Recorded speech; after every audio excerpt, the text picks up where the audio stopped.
పవన్ కళ్యాణ్ గారు ఊసరవెల్లి రోజుకు ఒక అంటే ఆయన స్వార్థం కోసం ఎన్ని వేషాలన్నా వేస్తారు. అందితే జుట్టు అందకుంటే కాళ్ళు. నారా లోకేష్ గారు అంటే సగం సగం సగం తెలిసిన వ్యక్తి, సగం నాలెడ్జ్ ఉన్న ఆయన. సగం తెలిసి మాట్లాడతారు, సగం తెలియక మాట్లాడేస్తారు. తొందరపాటు ఎక్కువ. అదేదో సినిమాలో ఒక 10 నిమిషాలు ముందు 10 నిమిషాలు అనుకుంటే నువ్వు బాగుపడతావు అన్నట్టు ఆయనకి లోపల ఇంటెన్షన్ చేయాలని ఉంటుందేమో నాకు తెలియదు, కానీ ఆ తొందరపాటుతనంతో ఆయన కొంచెం ప్రజల్లో. ఎందుకు వైసీపీ పార్టీకి రెడ్ బుక్ అంటే డైపర్లు తెరుస్తుందని చెప్పంటారు? నిజంగా జగన్ కూడా భయపడతారా? ఎవరు రెడ్ బుక్ చూసి? రెడ్ బుక్ అంటేనే వైసీపీ భయపడుతుంది, అన్నారు కదా. ఈవెన్ జగన్ గారు కూడా భయపడతారని చెప్పి లోకేష్ గారే చెప్పారు సాక్షాత్తు. ఆయన రెడ్ బుక్ అనేది లోకేష్ గారు రాశారు. ఇప్పుడు ప్రతి నియోజకవర్గాల్లో కొన్ని వందల బుక్లు రాస్తూ ఉన్నారు, ప్రజలే రాస్తున్నారు. మరి ఎవరు భయపడుతున్నట్టు? ఏం బుక్లు రాస్తున్నారండి? రెడ్ బుక్కా బ్లూ బుక్కా అని మేము చెప్పం, కానీ కొన్ని వందల బుక్లు అయితే రాస్తున్నారు. వీళ్ళు ఈరోజు దాదాపు నవంబర్లోనే 600కు పైగా కేసులు నమోదు చేశారు. ఒక్క నవంబర్ నెలలో అక్రమ కేసులు, నోటీసులు ఇవ్వడం. అంటే ఎంత దారుణమైన పరిస్థితిలో ఉందో చూడండి. అంటే కేసు, అంటే కేసు. ఎవరన్నా ఇప్పుడు నేనున్న వైఎస్ఆర్సీపీకి మద్దతుగా మాట్లాడానంటే నా మీద ఏదో ఒక కేసు, నన్ను ఏదో విధంగా బయటికి లాగటం. ఇప్పుడు నన్ను లాగినప్పుడు నేను ఊరుకుంటానా? రేపు నా టైం వచ్చినప్పుడు నేను ఊరుకుంటానా? ఇప్పుడు వాళ్ళు చేస్తుంది అదే కదా. గతంలో ఏదో జగన్మోహన్ రెడ్డి వల్ల ఇబ్బంది పడ్డామని చెప్పేసి వీళ్ళు దానికి మించి చేస్తున్నారు. ఇప్పుడు రేపు వీళ్ళు చేసే పనికి రాబోయే రోజుల్లో దీనికి మించి ప్రతిఫలం ఉంటుంది కదా. ఒక్కొక్కటి రెచ్చిపోయి మాట్లాడేస్తున్నాడు. ఆర్పి అనే వ్యక్తి చూశారు కదా ఏ విధంగా, కెరాక్ అంట మహిళ అని కూడా చూడకుండా రోజా మినిస్టర్ గా ఉన్నప్పుడు దగ్గర తీసి ఎంత గౌరవించి చేస్తే డ్రామాలు వేసుకునేవాడు వచ్చి. అంటే వాళ్ళు వృత్తి ఏదైనా కాదు నేను అంటున్నా.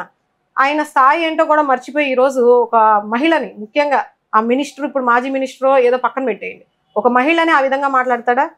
ఇప్పుడు మహిళని ఏదన్నంటే ఇంకొక మహిళ ఏదో చూసుకుంటది, ఆ కౌంటర్ ఇచ్చుకుంటది. నీకేంటి అసలు? ఒక మహిళని మాట్లాడే అర్హత నీకుందా? నువ్వు మాట్లాడతావా? నీకు అన్నం పెట్టిన చేయను నువ్వు మాట్లాడతావా? నీ ఇండస్ట్రీలోనే నీ గురించి మాట్లాడే వాళ్ళు ఎలా ఉన్నారో చూసుకో ఒకసారి. రేపు నీ పరిస్థితి ఏంటో కూడా ఒకసారి ఆలోచించుకో. ఎంత దారుణంగా పంది అంటావు, అది అంటావు, ఇది అంటావు. ఇంకొక అతను కూడా ఉన్నారు, ఒక అతను వైసీపీ కండువ కప్పుకొని, సీమరాజు. అతను సీమరాజే వాస్తవంగా వైసీపీ పార్టీనా? వైసీపీ పార్టీ కాదండి, అది తెలివి. మీడియా ముందు కూడా వచ్చి అది తెలివితేటలు. అది అంటే ఇండైరెక్ట్ గా ప్రజలకి కొంచెం ఎటకారంలో కొత్తదనం అన్నమాట.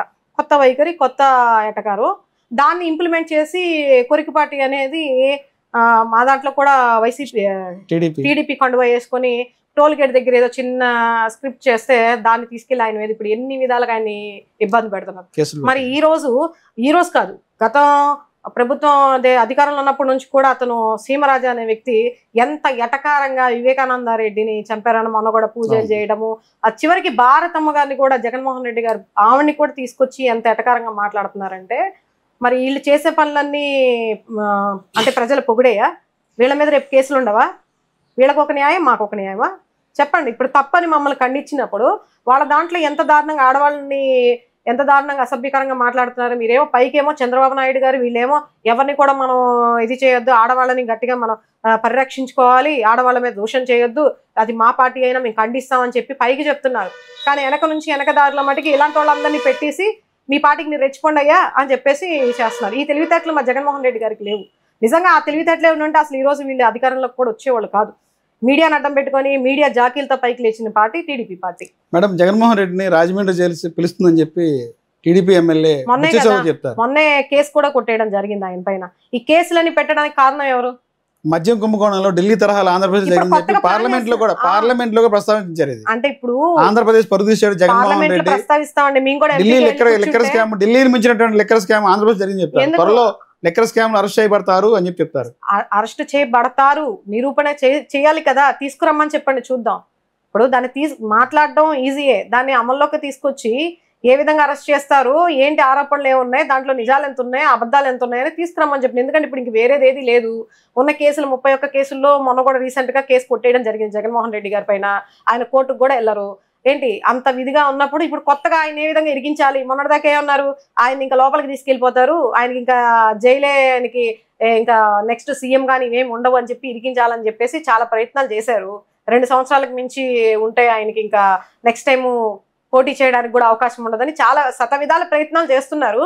ఇప్పుడు ఏంటంటే ఇంకా కొత్తగా ఈ స్కామ్లు అని చెప్పేసి తీసుకొని వస్తూ ఉన్నారు. ఒకవేళ జగన్మోహన్ రెడ్డి గారు జైలుకి వెళ్తే పార్టీ బాధ్యతలు భారతి గారు తీసుకుంటారా? చెప్పలేము సార్, చెప్పలేము. జగన్మోహన్ రెడ్డి గారు నడిపించగలరా? పార్టీ నడిపించగలరా భారతి గారు? ఎందుకు నడిపించలేరు? ఆవిడ ఎంత బాగా చదువుకున్న ఆవిడ, వెల్ ఎడ్యుకేటెడ్, మంచి విలువలతో కూడినటువంటి మహిళ. ఒక సాక్షి ప్రెస్ని నడిపిస్తున్న ఆవిడ పార్టీని నడిపించలేరా? ఖచ్చితంగా ఆ టైం వస్తే రాదు, మ్యాక్సిమం అది రాదు, ఆ పరిస్థితి రాదు. వచ్చిందంటే అప్పుడున్న పరిస్థితిని బట్టి మేబీ తీసుకోవచ్చు. అంతే తప్ప పార్టీనే పూర్తిగా ఇంకెవరు లేరు అనేసి వీళ్ళు భ్రమల్లో ఉంటున్నారు అంతే. ఆ టైంకి ఏంటనేది ఆ పరిస్థితి, అప్పుడున్న పరిస్థితిని బట్టి ముందుకెళ్తూ ఉంటారు. మేడం, మీరు బీసీవై పార్టీ నుంచి ఎందుకు బయటకు వచ్చారు? బీసీవై పార్టీ అంటే నేను అసలు రాజకీయాలకి కులం చూసి పార్టీలోకి వెళ్ళారా, లేదంటే రాజకీయం కోసం పార్టీ? నేను ఫస్ట్ వెళ్ళింది కులం కోసం వెళ్ళా. నా బీసీ నా మనుషులు, నా బీసీ వాళ్ళు, నా ఎస్టీ అని ఇప్పుడు ఎలా జగన్మోహన్, నాకు బీసీ అనే భావంతో నేను ఒక బీసీ మహిళగా బీసీవై పార్టీ అంటే అది పార్టీ పెట్టక ముందు నుంచి ఒక సంఘంలో పనిచేస్తూ బీసీ యాదవ కమ్యూనిటీలో పనిచేస్తూ నేను ఆ బీసీవై పార్టీ పెట్టక ముందు నుంచి దానికోసం నేను రాష్ట్ర వ్యాప్తంగా కూడా తిరగడం జరిగింది. అప్పుడు ఉన్నటువంటి నా బోడే రామచంద్ర యాదవ్ గారితో పాటు పార్టీ పెట్టిన తర్వాత అక్కడ కొన్ని నచ్చక అక్కడ ఉన్నటువంటి వాతావరణ పరిస్థితి మనకి అనుకూలంగా లేక ఇబ్బంది అనిపించింది. ఇక సరే అని చెప్పేసి అది మామూలుగా అయితే రాజకీయాలకు రావాలనే ఆలోచన నాకేం లేదు.